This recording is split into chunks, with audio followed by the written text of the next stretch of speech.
Although this is an Anglo-Saxon problem, as we see in jurisdictions that require some political jurisdiction from their apex courts, we must, and indeed we do, approach every issue with legal lens. It is important that political institutions exhaust all political solutions and only turn to courts as a matter of last resort.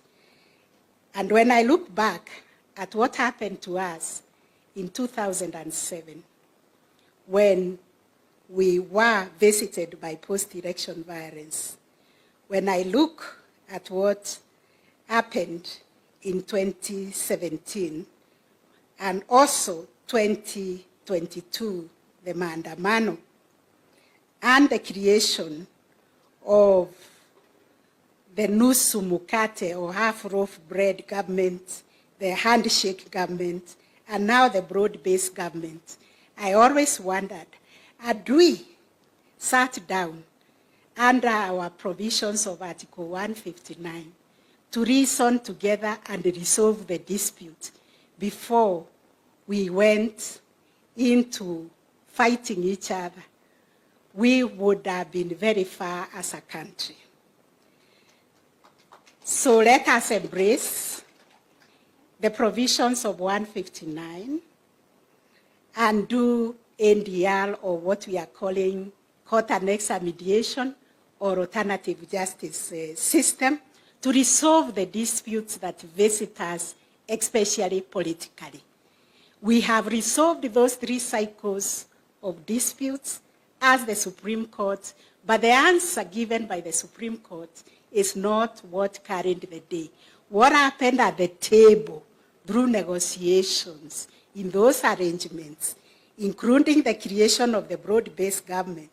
after the dispute in 2022 elections, is testament that political solutions to political problems is possible.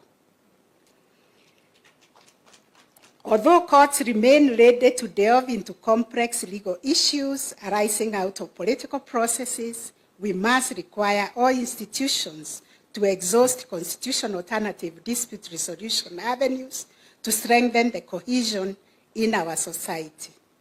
In today's rapidly evolving world, new dynamics continue to reshape the legal, political, and social landscapes in which we operate.